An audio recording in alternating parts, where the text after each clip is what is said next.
ಇವತ್ತಿನ ಕಾರ್ಯಕ್ರಮದಲ್ಲಿ ನಮ್ಮ ಆಧ್ಯಾತ್ಮಿಕ ಜ್ಞಾನ, ಆಧ್ಯಾತ್ಮಿಕ ಪರಿಕಲ್ಪನಾಗಿ ನಾವು ಆಕರ್ಷಣೀಯ ಕಾನೂನು ಅಂದ್ರೆ ಆಕರ್ಷಣೀಯ ನಿಯಮ ಅನ್ನೋದು ತಿಳ್ಕೊಂಡಾಗ ಪ್ರಯತ್ನ ಮಾಡೋಣ. ಅದರಿಂದ ನಮ್ಗೆಲ್ಲೋ ಎಷ್ಟೋ ಲಾಭಗಳು ಬರುತ್ತೆ ಸ್ನೇಹಿತರೆ. ಆಕರ್ಷಣೀಯ ಕಾನೂನು, ಆಕರ್ಷಣೀಯ ನಿಯಮ ಅಂತ. ಓಕೆ, ಇಂಥ ಅದ್ಭುತ ಜ್ಞಾನ ತಿಳಿಸ್ಕೊಟ್ಟಕ್ಕೆ ಈಗಾಗಲೇ ನಮ್ಮ ಸೀನಿಯರ್ ಮಾಸ್ಟರ್ ಆದ ನೇತ್ರ ಮೇಡಮ್ ಅವರು ಈಗಾಗಲೇ ಜಾಯ್ನ್ ಆಗಿದ್ದಾರೆ. ನಾವೆಲ್ಲರೂ ಸೇರಿ ಅವರನ್ನು ಸ್ವಾಗತಿಸೋಣ ಈ ಕಾರ್ಯಕ್ರಮಕ್ಕೆ. Madam, thank you sir. Thank you so much sir. Thank you so much madam. ತುಂಬಾ ಧನ್ಯವಾದ ಮೇಡಮ್. ಇಂಥ ಜ್ಞಾನ ನಮಗೆ ತಿಳಿಸ್ಕೊಡಕ್ಕೆ ನೀವು ಮತ್ತೊಂದ್ಸರಿ ವಿನಂತಿ ಮಾಡ್ತಾ ಓಟಿ madam. Thank you. Thank you sir. Thank you. ಮೊದಲಿಗೆ ನಮ್ಮ ಪೂಜ್ಯನೀಯ ಗುರುಗಳಾಗಿರ್ತಕ್ಕಂಥ ಬ್ರಹ್ಮರ್ಷಿ ಡಾಕ್ಟರ್ ಸುಭಾಷ್ ಪತ್ರಿಜಿಯವರ ಆತ್ಮಚೈತನ್ಯಕ್ಕೆ ಹಾಗೂ ಗುರುಮಾತಾ ಸ್ವರ್ಣಮಾಲಾ ಪತ್ರಿ ಅಮ್ಮನವರಿಗೆ ನನ್ನ ಆತ್ಮ ಅನಂತ ಕೋಟಿ ಪ್ರಣಾಮಗಳನ್ನ ಅರ್ಪಿಸ್ತಾ ಇದ್ದೀನಿ. ಇಲ್ಲಿ ನೆರೆದಿರ್ತಕ್ಕಂಥ ಎಲ್ಲ ಧ್ಯಾನ ಬಾಂಧವರಿಗೆ, ಯೂಟ್ಯೂಬ್ ನಲ್ಲಿ ಕೇಳ್ತಾ ಇರ್ತಕ್ಕಂಥ ಎಲ್ಲ ಧ್ಯಾನ ಬಾಂಧವರಿಗೆ ಹಾಗೂ ಹಾಸ್ಟೆಲ್ ಮಾಸ್ಟರ್ಸ್ಗೆ ಎಲ್ಲಾರ್ಗೂ ಕೂಡ ನನ್ನ ಹೃದಯಪೂರ್ವಕ ನಮಸ್ಕಾರಗಳು. ಮಾಸ್ಟರ್ಸ್ ಎಲ್ಲಾರ್ಗೂ ಶುಭ ಮುಂಜಾನೆ. ಬಹಳ ಅದ್ಭುತವಾಗಿರ್ತಕ್ಕಂಥ ಧ್ಯಾನವನ್ನ, ಆಳವಾದ ಧ್ಯಾನವನ್ನ ಮಾಡ್ತಾ ನಾವು ಅದೆಷ್ಟೋ ಅನಂತವಾಗಿರ್ತಕ್ಕಂಥ ಶಕ್ತಿಯನ್ನ ನಮ್ಮ ದೇಹಕ್ಕೆ ಹಾಗೂ ಮನಸ್ಸಿಗೆ, ಮುಖ್ಯವಾಗಿ ನಮ್ಮ ಆತ್ಮಕ್ಕೆ ನಾವು ಪಡಿತಾ ಬಂದಿದೀವಿ ಮಾಸ್ಟರ್ಸ್. ಇಂತಹ ಅದ್ಭುತವಾಗಿರ್ತಕ್ಕಂಥ ಧ್ಯಾನವನ್ನ ಬ್ರಾಹ್ಮಿ ಮುಹೂರ್ತದಲ್ಲಿ ಮಾಡಿ, 3 ರಿಂದ 6 ಗಂಟೆ ಬ್ರಾಹ್ಮಿ ಮುಹೂರ್ತ ಅಂತ ಹೇಳಿ ಕರಿತೀವಿ. ಈ ಸಮಯದಲ್ಲಿ ನಾವ್ ಯಾವುದೇ ಒಂದು ನಾವ್ ಎದ್ದು ನಾವ್ ಫ್ರೆಶ್ ಅಪ್ ಆಗಿ ಯಾವುದೇ ಒಂದು ಕೆಲಸವನ್ನ ನಾವು ಮಾಡ್ತಾ ಇದೀವಿ ಅಂತಂದಾಗ ಖಂಡಿತ ಅದರ ಫಲ ಅನ್ನೋದೇನಿದೆ ದುಪ್ಪಟ್ಟು ಅಂದ್ರೆ ಹೆಚ್ಚಾಗಿ ಪಡ್ಕೊಳ್ಳೋದಿಕ್ಕೆ ಅವಕಾಶ, ಸಾಧ್ಯತೆ ಇರುತ್ತೆ ಅನ್ನೋದು ಎಲ್ಲರಿಗೂ ಗೊತ್ತಿರ್ತಕ್ಕಂಥದ್ದೇ. ಅದಕ್ಕೆ ನಮ್ಮ ಪೂರ್ವಜರು ನಾವು ಆ ಒಂದು ಸಮಯವನ್ನ ಬಹಳ ಅಚ್ಚುಕಟ್ಟಾಗಿ ಉಪಯೋಗಿಸ್ಕೊಳ್ಬೇಕು ಅಂತ ಹೇಳ್ಬಿಟ್ಟು ನಾವು ಹೇಗೆ ಅಂತಂದ್ರೆ ಸುಮ್ನೆ ಹೇಳಿದ್ರೆ ಕೇಳಲ್ವಲ್ಲ, ಅದಕ್ಕೆ ನಿಯಮಗಳನ್ನ ಇಟ್ಟು ಇದನ್ನ ಪಾಲನೆ ಮಾಡ್ಬೇಕು ಅನ್ನೋ ರೀತಿಯಲ್ಲಿ ನಮ್ಮ ಕೈಲಿ ಆಚರಣೆ ಮಾಡ್ಬೇಕು ಅಂತ ಹೇಳಿ ವ್ಯವಸ್ಥಿತವಾಗಿ ಒಂದು ವ್ಯವಸ್ಥೆನ ತಂದಿರ್ತಕ್ಕಂಥದ್ದನ್ನ ಕೂಡ ನಾವು ಗಮನಿಸಬಹುದು. ಆದ್ರೆ ನಾವು ಈ ಒಂದು ಸಮಯದಲ್ಲಿ ಮಾಡ್ತಾ ಇದೀವಲ್ಲ, ಅದು ಬಹಳ ಅದ್ಭುತವಾಗಿರ್ತಕ್ಕಂಥದ್ದು. ಧ್ಯಾನದಿಂದ ನಾವು ಅನಂತವಾಗಿರ್ತಕ್ಕಂಥ ಶಕ್ತಿಯನ್ನ ಪಡ್ಕೊಳ್ತಾ ಇದೀವಿ. ಆ ಶಕ್ತಿಯನ್ನ ಪ್ರತಿನಿತ್ಯ ನಾವು ಹೇಗೆ ಉಪಯೋಗಿಸ್ಕೊಳ್ಬೇಕು, ಆ ಶಕ್ತಿಯಿಂದ ನಾವ್ ಹೇಗೆ ಇನ್ನಷ್ಟು ನಮ್ಮ ಆತ್ಮ ಪುರೋಗಮನವನ್ನ ಮಾಡ್ಕೊಳ್ಬೇಕು ಅನ್ನೋದನ್ನ ನಾವು ಗಮನಿಸಿದಾಗ ನಮ್ಗೆ ಆ ಧ್ಯಾನದ ಶಕ್ತಿಗೆ ಜೊತೆಗೆ ಜ್ಞಾನ ಅನ್ನೋದು ಬೇಕಾಗಿರತ್ತೆ. ಧ್ಯಾನದಿಂದ ಜ್ಞಾನ, ಜ್ಞಾನದಿಂದ ಮುಕ್ತಿ. ಈ ಜ್ಞಾನ ನಮ್ಮಲ್ಲಿ ಇದ್ದಾಗ ಆ ಶಕ್ತಿಯನ್ನ ನಾವು ಹೇಗೆ ಬಳಸ್ಬೇಕು ಅನ್ನೋದು ನಮ್ಗೆ ಬಹಳ ಅದ್ಭುತವಾಗಿ ತಿಳಿತಾ ಬರುತ್ತೆ ಮಾಸ್ಟರ್ಸ್. ಎನರ್ಜಿನ ರೈಟ್ ವೇಲಿ ಚಾನಲೈಸ್ ಮಾಡ್ತಕ್ಕಂಥದ್ದು. ಇವಾಗ ಒಂದು ಜಿಮ್ ಅಂತ ಹೇಳಿ ಅನ್ಕೊಳ್ಳೋಣ, ಹೋಗ್ತಾರೆ ಸುಮಾರು ಜನ ಜಿಮ್ ಮಾಡ್ಬೇಕು ಅಂತ ಹೇಳ್ಬಿಟ್ಟು. ಅಲ್ಲೆಷ್ಟೋ ಎಕ್ವಿಪ್ಮೆಂಟ್ಸ್ ಇರತ್ತೆ. ಆ ಎಕ್ವಿಪ್ಮೆಂಟ್ಸ್ ನ ಅವರು ಸರಿಯಾದ ರೀತಿಯಲ್ಲಿ ಲಿಫ್ಟ್ ಮಾಡ್ಲಿಲ್ಲ ಅಂತಂದ್ರೆ ಮಸಲ್ ಕ್ರಾಂಪ್ ಅಂತೆ ಅಥವಾ ಬೋನ್ ಫ್ರಾಕ್ಚರ್ ಆಗ್ತಕ್ಕಂಥದ್ದಂದ್ರೆ ಇದೆಲ್ಲ ನೋಡ್ತೀವಲ್ಲ. ಯಾಕೆ ಅಂತಂದ್ರೆ ಆ ಎಕ್ವಿಪ್ಮೆಂಟ್ ನ ಸರಿಯಾಗಿ ಹೆಂಗ್ ಬಳಸ್ಬೇಕು ಅನ್ನೋ ಒಂದು ಜ್ಞಾನ ಇಲ್ದಿರೋ ಕಾರಣ. ಶಕ್ತಿ ಏನೋ ಇದೆ, ಆದ್ರೆ ಸರಿಯಾಗಿ ಬಳಸದೇ ಇರತಕ್ಕಂಥ ಒಂದು ಜ್ಞಾನ ಇಲ್ದೇ ಇರೋ ಕಾರಣ ಆ ರೀತಿ ಎಷ್ಟೋ ಶಕ್ತಿ ಬಲಶಾಲಿಗಳಾಗಿದ್ರು ಕೂಡ ಆ ರೀತಿಯಾಗಿರ್ತಕ್ಕಂಥ ಪರಿಣಾಮ ಎದುರಿಸ್ಬೇಕಾಗಿರ್ತಕ್ಕಂಥದ್ದು ಸ್ಥಿತಿ ಬರುತ್ತೆ. ಹಾಗೆ ಜ್ಞಾನ ಇತ್ತು ಅಂತಂದಾಗ ನಾವು ಈ ಧ್ಯಾನದಿಂದ ಪಡ್ಕೊಳ್ತಾ ಇರ್ತಕ್ಕಂಥ ಅನಂತ ಶಕ್ತಿ ಏನಿದೆ ಅಲ್ವಾ, ಆ ಅನಂತ ಶಕ್ತಿಯನ್ನ ನಾವು ಅದನ್ನ ವಿನಿಯೋಗಿಸ್ಬೇಕು ಅನ್ನೋ ಒಂದು ಶಕ್ತಿ ನಮ್ಗೆ ಗೊತ್ತಾಗ್ತಾ ಹೋಗುತ್ತೆ. ಅವಾಗ ನಾವು ಸರಿಯಾದ ಮಾರ್ಗದಲ್ಲಿ ಪ್ರಯಾಣ ಮಾಡೋದಿಕ್ಕೆ ನಮ್ಗೆ ಬಹಳ ಸಹಕಾರ ಆಗತ್ತೆ. ಆ ಸರಿಯಾದ ಮಾರ್ಗದಲ್ಲಿ ನಾವು ಪ್ರಯಾಣ ಮಾಡೋ ಮುಖಾಂತರ ನಮ್ಮ ಆತ್ಮ ಪುರೋಗಮನವನ್ನ ಕಂಡ್ಕೊಳ್ತಾ ನಾವು ಮುಕ್ತಿಯನ್ನ ಪಡಿಬಹುದು. ಮುಕ್ತಿ ಅಂತಂದ್ರೆ ಏನಿಲ್ಲಿ ಅಂತಂದಾಗ ನಾವು ಜನನ ಮರಣದ ಒಂದು ಚಕ್ರದಲ್ಲಿ ಇರ್ತಕ್ಕಂಥ ಒಂದು ಆತ್ಮಗಳು. ನಾವು ಜನನ ಮರಣ ಅಂದ್ರೆ ಇಲ್ಲಿ ಭೂಮಿ ಮೇಲೆ ಬರ್ತೀವಿ, ಜನನ ಪಡ್ಕೊಳ್ತೀವಿ. ತದನಂತರ ಈ ಜನ್ಮದಲ್ಲಿ ನಾವು ಪಡಿಬೇಕಾಗಿರ್ತಕ್ಕಂಥ ಅನುಭವಗಳೇನಿರುತ್ತೆ ಅದನ್ನ ಮುಗಿಸಿ ನಂತರ ನಾವು ಪರಲೋಕಕ್ಕೆ ಹೋಗ್ತಕ್ಕಂಥದ್ದು ಅಥವಾ ಹೈಯರ್ ವರ್ಲ್ಡ್ಸ್ಗೆ ಟ್ರಾವೆಲ್ ಮಾಡ್ತಕ್ಕಂಥದ್ದು. ಈ ಜನನ ಮರಣ ಕಾಲಚಕ್ರದಲ್ಲಿ ನಾವ್ ಯಾಕಿದೀವಿ ಅಂತಂದಾಗ ನಮ್ಮ ಆತ್ಮ ಪಡ್ಕೊಳ್ಬೇಕಾಗಿರ್ತಕ್ಕಂಥ ಜ್ಞಾನವನ್ನ ಪಡ್ಕೊಳ್ಬೇಕಾಗಿರ್ತಕ್ಕಂಥ ಒಂದು ಕಾರಣ. ಪಡ್ಕೊಳ್ತಾ ಹೈಯೆಸ್ಟ್ ಅದರ ಒಂದು ಎನ್ಲೈಟ್ಮೆಂಟ್ ಆಗ್ತಕ್ಕಂಥದ್ದು, ಹೈಯೆಸ್ಟ್ ಸ್ಟೇಟ್ಗೆ ಹೋಗ್ಲಿಕ್ಕೆ ಸಾಧ್ಯ ಆಗ್ತಕ್ಕಂಥದ್ದು. ಸೊ ಇವೆಲ್ಲವೂ ಕೂಡ ನಾವು ಈ ಆಧ್ಯಾತ್ಮಿಕ ಪ್ರಯಾಣದಲ್ಲಿ ಬಹಳ ಮುಖ್ಯವಾಗಿ ಧ್ಯಾನದ ಮಾರ್ಗದಲ್ಲಿದ್ದಾಗ ಖಂಡಿತ ಸಾಧ್ಯ ಆಗ್ತಕ್ಕಂಥದ್ದು ಮಾಸ್ಟರ್ಸ್. ಇಂಥ ಬಹಳ ಅದ್ಭುತವಾಗಿರ್ತಕ್ಕಂಥ ಒಂದು ಪ್ರಯಾಣಕ್ಕೆ, ನಮ್ಮೆಲ್ಲರ ಈ ಆತ್ಮ ಪ್ರಯಾಣಕ್ಕೆ ವೇದಿಕೆಯನ್ನ ಮಾಡ್ಕೊಟ್ಟಿರ್ತಕ್ಕಂಥ, ಮತ್ತು ಈ ವೇದಿಕೆಯಲ್ಲಿ ನೀವೆಲ್ಲರೂ ಜಾಯ್ನ್ ಆಗಿದ್ದೀರಾ, ಈ ವೇದಿಕೆಯಲ್ಲಿ ಜಾಯ್ನ್ ಆಗೋದಕ್ಕೆ ಅವಕಾಶ ಮಾಡಿಕೊಟ್ಟಿರ್ತಕ್ಕಂಥ ನಮ್ಮ ರಂಗಸ್ವಾಮಿ ಸರ್ ಅವ್ರಿಗೆ ನಿಜವಾಗ್ಲೂ ನಾನು ಹೃದಯಪೂರ್ವಕ ನಮಸ್ಕಾರಗಳನ್ನ ತಿಳಿಸ್ತಾ, ಮತ್ತೆ ಇದೆಲ್ಲದಕ್ಕೂ ಮೂಲಭೂತ ಕಾರಣರಾಗಿರ್ತಕ್ಕಂಥ ಪತ್ರಿಜಿ ಅವ್ರನ್ನ ನಾವು ಮತ್ತೆ ಮತ್ತೆ ನೆನ್ಸ್ಕೊಳ್ಳೇಬೇಕಾಗಿರತ್ತೆ. ಸೊ ಇಂದು ನಾವು ತಿಳ್ಕೊಳ್ತಕ್ಕಂಥ ಒಂದು ಜ್ಞಾನ law of attraction. Law of attraction ಅಂತಂದಾಗ ಸಾಧಾರಣವಾಗಿ ಸೈನ್ಸ್ ಅಲ್ಲಿ ಕೇಳಿರ್ತೀವಲ್ವಾ, ಸಣ್ಣ ವಯಸ್ಸಲ್ಲಿ ಈ ಒಂದು ಸೈನ್ಸ್ ಕ್ಲಾಸಸ್ ಅಲ್ಲಿ ಹೇಳ್ಕೊಡ್ತಾ ಇರ್ತಾರೆ, like poles attract each other, unlike poles reflect ಅಂತ ಹೇಳ್ಬಿಟ್ಟು. ಅಂದ್ರೆ like poles like poles reflect, unlike poles attract ಅಂತ ಹೇಳ್ತಾ ಇರ್ತಾರೆ. ಅಂದ್ರೆ ನಾರ್ತ್ ಸೌತ್ ಇದ್ರೆ ಅಟ್ರಾಕ್ಟ್ ಆಗುತ್ತೆ, ನಾರ್ತ್ ಇದ್ರೆ ರಿಫ್ಲೆಕ್ಟ್ ಆಗುತ್ತೆ, ಸೊ ಅನ್ಲೈಕ್ ಇರ್ಬೇಕು ಅಂತ ಹೇಳಿ ನಾವು ಕೇಳ್ತಾ ಇರ್ತೀವಿ. ಆದ್ರೆ ನಮ್ಮಲ್ಲಿ ನಾವು ಲೈಕ್ ಅಟ್ರಾಕ್ಟ್ ಅಂತ ಹೇಳ್ತಾ ಹೋಗ್ತೀವಿ. ಅಂದ್ರೆ ನಾವು ಹೇಗಿರ್ತೀವೋ, ನಮ್ಮ ಆಲೋಚನೆಯ ತರಂಗಗಳು ಹೇಗಿರುತ್ತೋ ಅಂತ ಆಲೋಚನೆ ತರಂಗಗಳಿರ್ತಕ್ಕಂಥ ಇದಲ್ಲೇ ನಾವು ಅಟ್ರಾಕ್ಟ್ ಆಗ್ತಕ್ಕಂಥದ್ದನ್ನ ನಾವು ಗಮನಿಸ್ತಾ ಹೋಗ್ತೀವಿ. ಇದಕ್ಕೆ ಒಂದು ಸಣ್ಣ ಉದಾಹರಣೆ ಕೊಡ್ತೀನಿ ಮಾಸ್ಟರ್ಸ್ ನಿಮ್ಗೆ. ಒಬ್ಬ ವ್ಯಕ್ತಿ ದೇವರ ಬಳಿ ಪ್ರಾರ್ಥನೆ ಮಾಡ್ತಾ ಇರ್ತಾನಂತೆ. ಯಾವ ರೀತಿಯಾಗಿರ್ತಕ್ಕಂಥ ಪ್ರಾರ್ಥನೆ ಮಾಡ್ತಾ ಇದ್ದಾನೆ ಅಂತಂದ್ರೆ, ಓ ಭಗವಂತನೇ, ನನ್ನ ಜೀವನವನ್ನ ಯಾಕೆ ಇಷ್ಟು ದುರ್ಭರ ಮಾಡ್ಬಿಟ್ಟಿದ್ಯಾ ನೀನು? ನನ್ನ ಜೀವನದಲ್ಲಿ ಯಾಕೆ ಇಷ್ಟೊಂದು ಕಷ್ಟಗಳನ್ನ ಕೊಟ್ಬಿಟ್ಟಿದ್ಯಾ ನೀನು? ನಾನು ಏನ್ ಅನ್ಕೊಂಡ್ರು ಕೂಡ ಅದು ಆಗ್ತಾನೆ ಇಲ್ಲ. ನನಗೆ ಬಹಳಷ್ಟು ನೋವು, ಸಂಕಟ ಎಲ್ಲವೂ ಕೂಡ, ನನಗೆ ಏನ್ ಮಾಡ್ಬೇಕು ಅಂತ ಗೊತ್ತೇ ಆಗ್ತಾ ಇಲ್ಲ. ನನ್ಗೆ ಯಾಕಯ್ಯ ಇಂಥ ದುರ್ಭರ ಜೀವನ ಅಂತ. ಅದಕ್ಕೆ ದೇವ್ರು, ಅರೆ ನೀನ್ ಇದನ್ನೇ ದುರ್ಭರ ಅನ್ಕೊಳ್ತಿದ್ಯಾ, ಇದನ್ನೇ ಕಷ್ಟ ಅನ್ಕೊಳ್ತಿದ್ಯಾ, ಇದನ್ನೇ ನೋವು ಅನ್ಕೊಳ್ತಿದ್ಯಾ, ಇರು, ಸತ್ಯವಾಗಿಯೂ ಕೂಡ ನೋವಂದ್ರೆ ಹೇಗಿರತ್ತೆ, ದುರ್ಬರದ ಜೀವನ ಅಂದ್ರೆ ಹೇಗಿರತ್ತೆ, ಅದನ್ನ ನಿನಗ್ ಪರಿಚಯ ಮಾಡ್ತೀನಿ ಅಂತ ಹೇಳ್ಬಿಟ್ಟು ಆತನ ಜೀವನವನ್ನ ಇನ್ನಷ್ಟು ದುರ್ಬರ ಆಗ್ತಕ್ಕಂಥ ಒಂದು ಸ್ಥಿತಿಗಳನ್ನ ಸೃಷ್ಟಿ ಮಾಡ್ತಾರಂತೆ. ಮತ್ತೆ ಇನ್ನೊಬ್ಬ ವ್ಯಕ್ತಿ ದೇವ್ರ ಹತ್ರ ಪ್ರಾರ್ಥನೆ ಮಾಡ್ತಾ ಇರ್ತಾನಂತೆ. ಹೇಗ್ ಪ್ರಾರ್ಥನೆ ಮಾಡ್ತಾ ಇರ್ತಾನಂತೆ ಅಂದ್ರೆ, ಆಹಾ ಭಗವಂತ, ಎಂತ ಅದ್ಭುತವಾಗಿರ್ತಕ್ಕಂಥ ಈ ಒಂದು ಸೃಷ್ಟಿ ಮಾಡಿದ್ಯಯ್ಯ ನೀನು. ಇಲ್ಲಿ ಎಲ್ಲವೂ ಕೂಡ ಲಭ್ಯ ಆಗ್ತಾ ಇದೆ, ಎಷ್ಟು ಆನಂದವಾಗಿದ್ದೀನಿ, ಎಷ್ಟು ಸಂತೋಷವಾಗಿದ್ದೀನಿ ಇಂಥ ಸುಂದರ ಜೀವನದಲ್ಲಿ.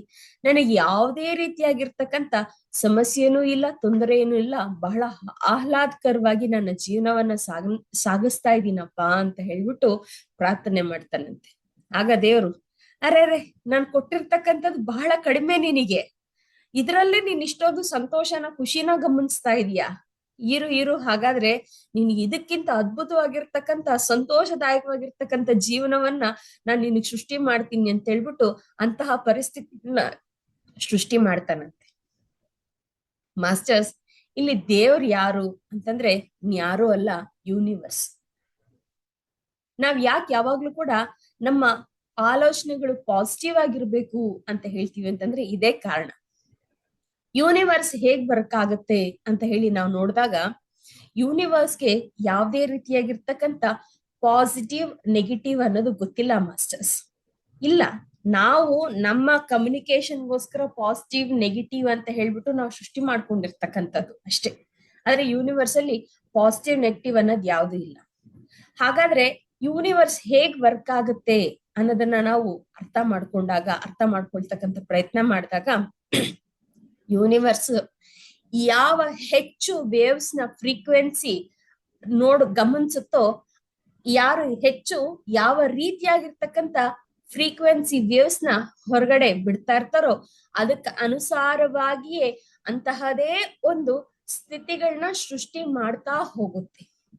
That is how it is happening. ಇದೇ ರೀತಿಯಲ್ಲೇ ಅದು ವರ್ಕ್ ಆಗ್ತಕ್ಕಂಥದ್ದು. ಅಂದ್ರೆ ಮೊದಲನೇ ವ್ಯಕ್ತಿಯ ಉದಾಹರಣೆ ನಾವು ಗಮನಿಸಿದಾಗ ಆತ ಪ್ರಾರ್ಥನೆಯ ಮುಖಾಂತರ ಯಾವ ರೀತಿಯಾಗಿರ್ತಕ್ಕಂಥ ಆಲೋಚನಾ ತರಂಗಗಳನ್ನ ಹೊರಹಾಕ್ತಾ ಇದ್ದಾನೆ? ಏನೂ ಸರಿ ಇಲ್ಲ, ಎಲ್ಲವೂ ಕೂಡ ಅಸ್ತವ್ಯಸ್ತ, ತನ್ನ ಜೀವನ ದುರ್ಭರ, ತನ್ನ ಜೀವನ ಬಹಳಷ್ಟು ನೋವು ಸಂಕಷ್ಟಗಳಿಂದ ಸಿಲುಕು ಹಾಕೊಂಡಿದೆ. ಈ ರೀತಿಯಾಗಿರ್ತಕ್ಕಂಥ ಆಲೋಚನೆಗಳು, ಆ ಆಲೋಚನೆಯ ತರಂಗಗಳು ತನ್ನ ದೇಹದಿಂದ ಹೊರ ಬರ್ತಾ ಇದೆ, ತನ್ನ ಆಲೋಚನೆಯ ಮುಖಾಂತರ ಹೊರ ಬರ್ತಾ ಇದೆ. ನಮ್ಮೆಲ್ಲರಿಗೂ ಗೊತ್ತಿರ್ತಕ್ಕಂಥದ್ದು ಏನಪ್ಪಾ ಅಂತಂದ್ರೆ, ನಾವು ಮಾತಾಡ್ತಕ್ಕಂಥದ್ದು ಹೇಗೆ ಇವಾಗ ನಾವು ಮಾತಾಡ್ತಾ ಇದೀವಿ, ನೀವು ಹೇಗೆ ಕೇಳಿಸ್ಕೊಳ್ತಾ ಇದ್ದೀರಾ?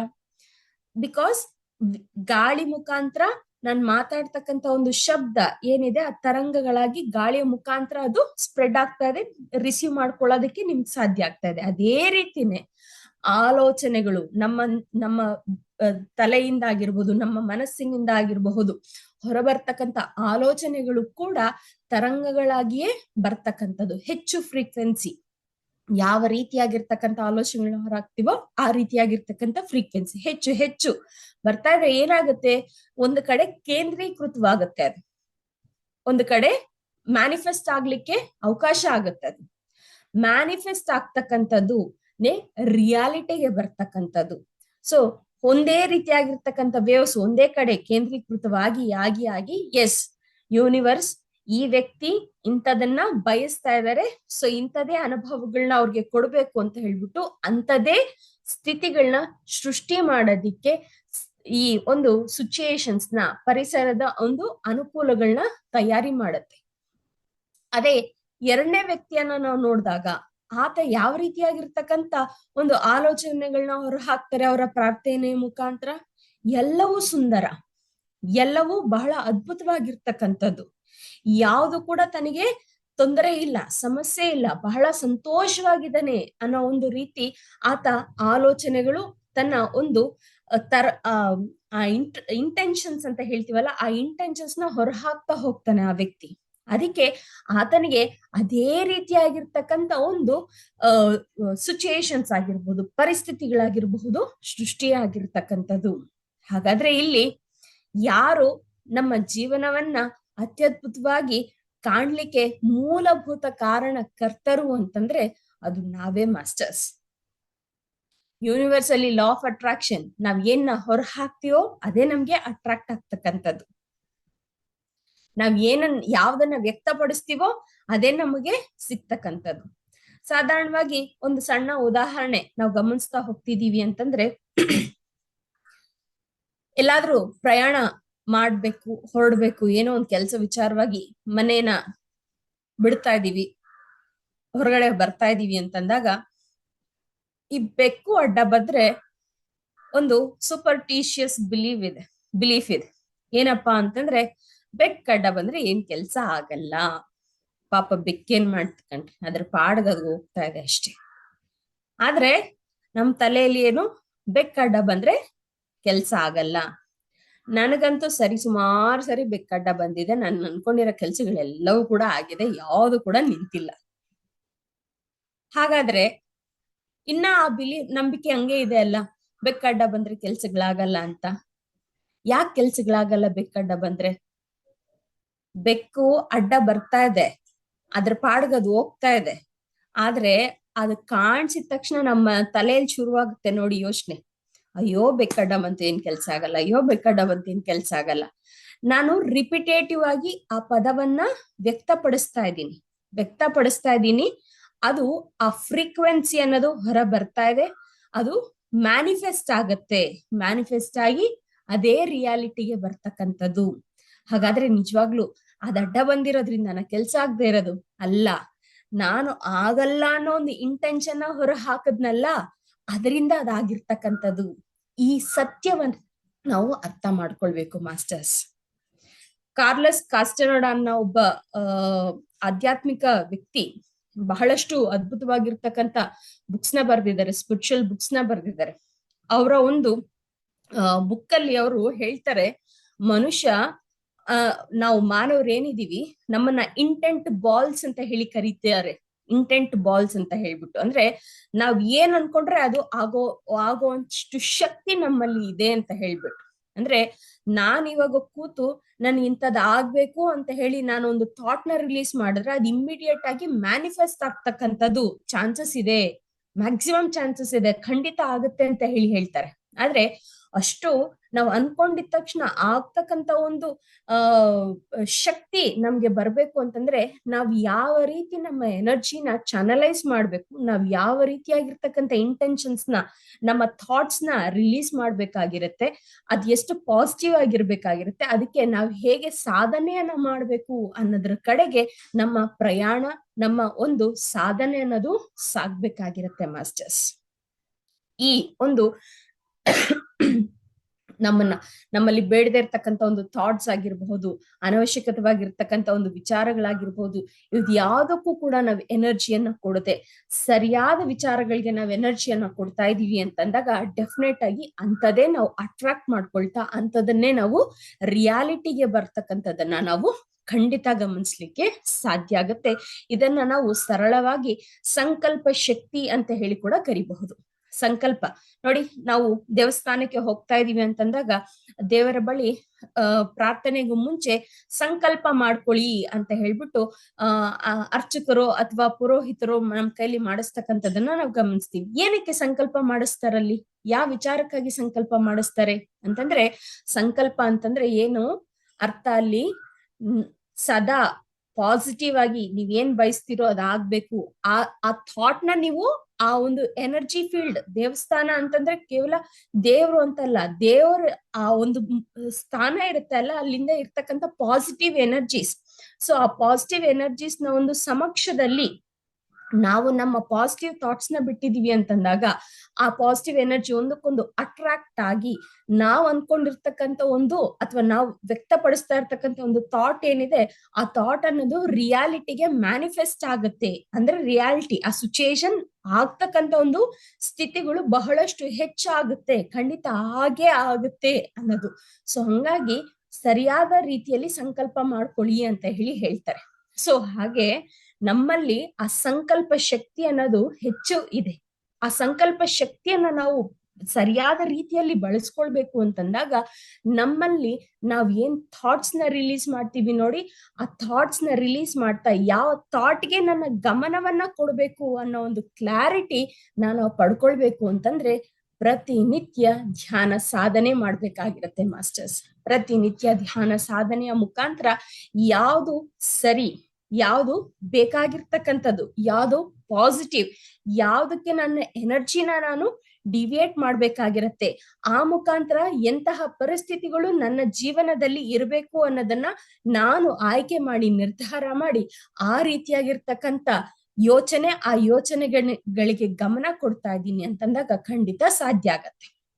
ಇಲ್ಲಿ ಇನ್ನೊಂದು ಪ್ರಶ್ನೆ ನಮ್ಗೆ ಮೂಡುತ್ತೆ, ನಮ್ಮ ಯೋಚನೆಗಳು ಸರಿಯಾದ ರೀತಿಯಲ್ಲಿ ನಾವು ಮಾಡ್ಬೇಕು ಅಂತ ಮಾತಾಡ್ಕೊಳ್ತಾ ಇದೀವಿ. ಆದ್ರೆ ನಾವು ಧ್ಯಾನಕ್ಕೆ ಕೂತಾಗ್ಲೇನೆ ನಮ್ಗೆ ಸುಮಾರು 100 ಯೋಚನೆಗಳು ಬರುತ್ತೆ. ಅದು ಧ್ಯಾನದಲ್ಲಿ ಇಲ್ಲ ಅಂತಂದಾಗ ಪ್ರತಿನಿತ್ಯ ನಮ್ಮ ದೈನಂದಿನ ಕೆಲ್ಸಗಳು ಮಾಡ್ಕೊಳ್ತಾ ಇದೀವಿ ಅಂತಂದ್ರೆ ಇನ್ನೆಷ್ಟು ಯೋಚನೆಗಳು ಬರುತ್ತೆ. ಆ ಯೋಚನೆಗಳಿಗೆಲ್ಲವೂ ಕೂಡ ನಮ್ಮ ಎನರ್ಜಿ ಡಿವಿಯೇಟ್ ಆಗ್ತಾ ಹೋಗ್ತಾ ಇರತ್ತೆ. ಸೊ ಅಂತ ಸಂದರ್ಭದಲ್ಲಿ ಏನ್ ಮಾಡೋದು ಅನ್ನೋ ಒಂದು ಪ್ರಶ್ನೆ ನಮ್ಗೆ ಬಂದೇ ಬರುತ್ತೆ ಎಲ್ಲಾರ್ಗು. ಯಾಕಂದ್ರೆ ಇದು ನನಗೂ ಕೂಡ ಆಗಿರ್ತಕ್ಕಂಥ ಒಂದು ವಿಚಾರ. ನಾವೆಲ್ಲರೂ ಕೂಡ ಮಾನವರು ಹೇಗೆ ಅಂತಂದ್ರೆ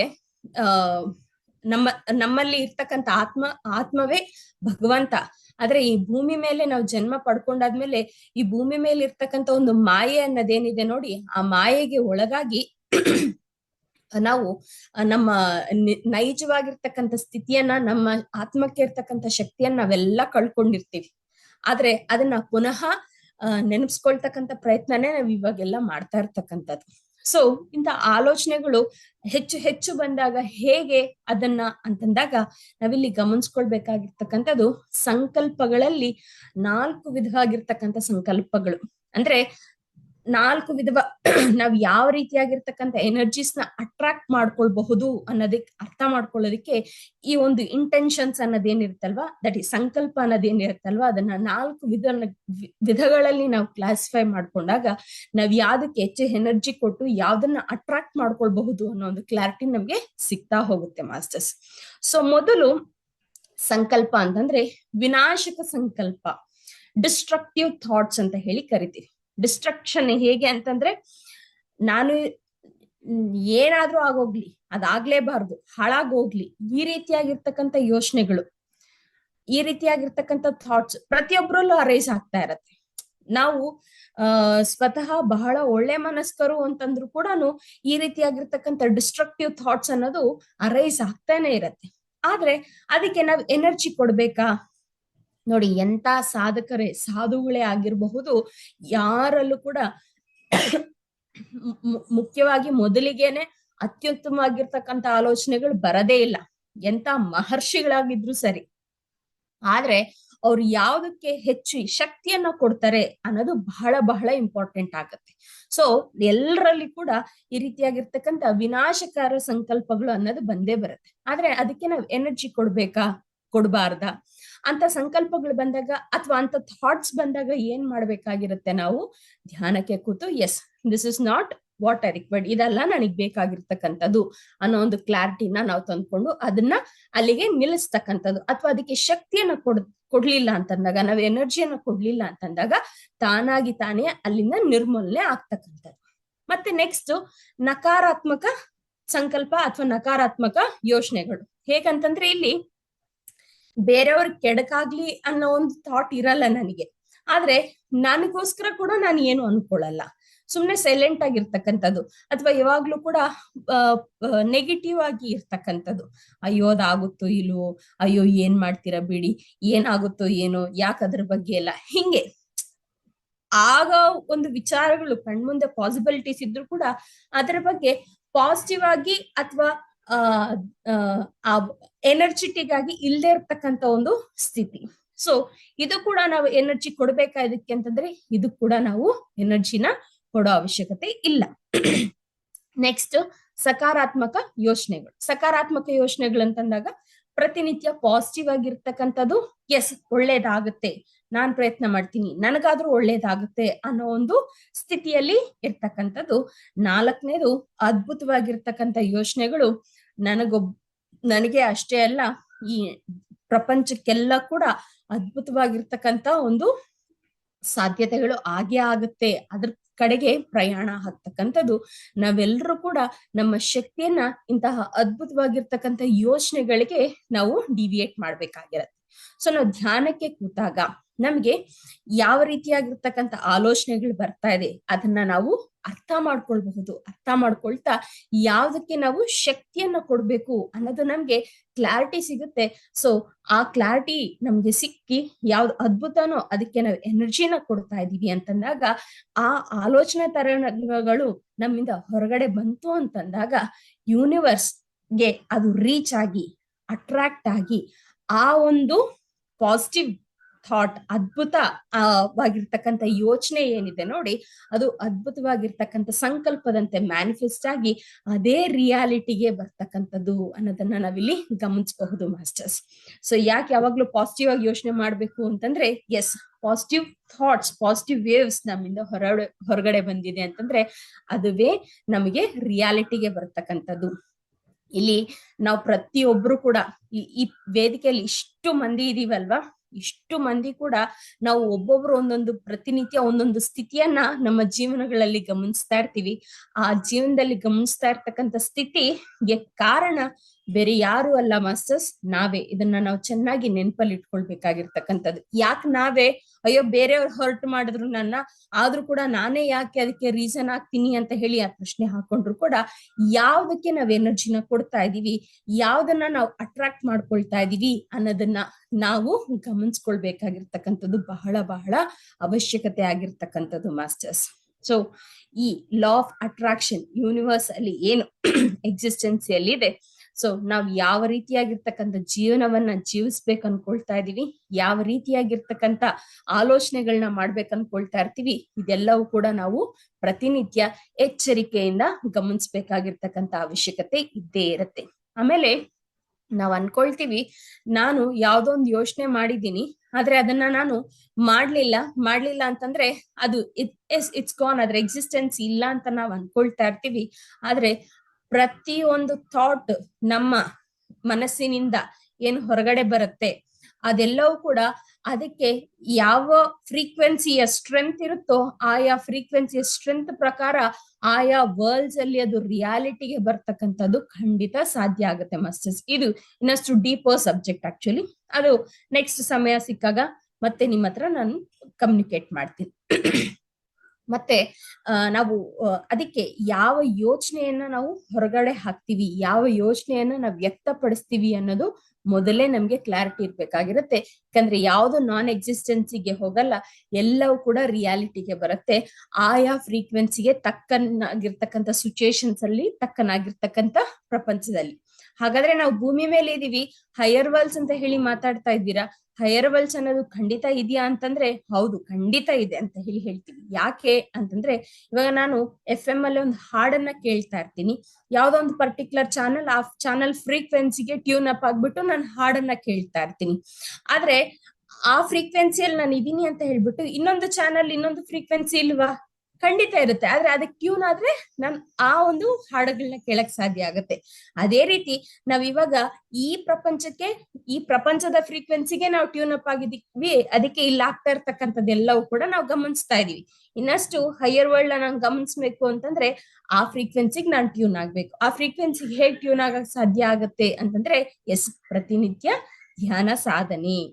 ಧ್ಯಾನ ಸಾಧನೆಯ ಮುಖಾಂತರ ನಾವು ಎಷ್ಟು ಲಾಭಗಳು ಬೇಕಾದ್ರೂ ಪಡ್ಕೊಳ್ಳೋದಕ್ಕೆ ಸಾಧ್ಯ ಆಗುತ್ತೆ ಮಾಸ್ಟರ್ಸ್. ನಮ್ಮ physical health, mental health and yes, ಈಗ ತಾನೇ ನಾವು ಅರ್ಥ ಮಾಡ್ಕೊಂಡಿರ್ತಕ್ಕಂಥ ಲಾ ಆಫ್ ಅಟ್ರಾಕ್ಷನ್, ನಾವ್ ಯಾವ ರೀತಿಯಾಗಿರ್ತಕ್ಕಂಥ ಪಾಸಿಟಿವ್ ಥಾಟ್ಸ್ ನ ರಿಲೀಸ್ ಮಾಡ್ತೀವೋ ಅದು ಅಟ್ರಾಕ್ಟ್ ಆಗಿ ಅದೇ ರೀತಿಯಾಗಿರ್ತಕ್ಕಂಥ ನಮ್ಮ ಪಾಸಿಟಿವ್ ಜೀವನವನ್ನ ನಾವು ಗಮನಿಸ್ಲಿಕ್ಕೆ ಸಾಧ್ಯ ಆಗುತ್ತೆ masters.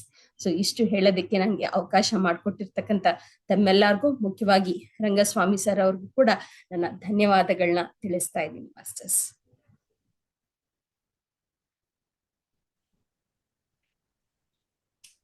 Yes madam, thank you so much. ತುಂಬಾ ಧನ್ಯವಾದಗಳು. ಯಾಕಂದ್ರೆ ಈ ಲಾ ಆಫ್ ಅಟ್ರಾಕ್ಷನ್ ಆಕರ್ಷಣೀಯ ನಿಯಮ, ಪ್ರತಿಯೊಂದು ನಾವು ಆಕರ್ಷಿಸಬಹುದು ಅಂತ ಒಂದು ಯೂನಿವರ್ಸಲ್ ಲಾ ಇದು, ವಿಶ್ವ ನಿಯಮ ಇದು. ಸೊ ಇದು ಯಾವಾಗಲೂ ನಾವು ಅರ್ಥ ಮಾಡಿಕೊಂಡು ನಿತ್ಯ ಜೀವನದಲ್ಲಿ ನಾವು ಅಳವಡಿಸ್ಕೊಂಡ್ರೆ ನಿಜವಾಗಿ ಅದ್ಭುತ ಫಲಿತಗಳನ್ನ ನಾವು ತಗೋಬಹುದು ನಮ್ಮ ವಿಶ್ವದಿಂದ. ಸೊ ಇಂಥ ಅದ್ಭುತ ಜ್ಞಾನ ತಿಳಿಸ್ಕೊಟ್ಟಿದ್ದಕ್ಕೂ ತುಂಬಾ ಧನ್ಯವಾದ ಮೇಡಮ್. ನಮಸ್ತೆ. Thank you so much.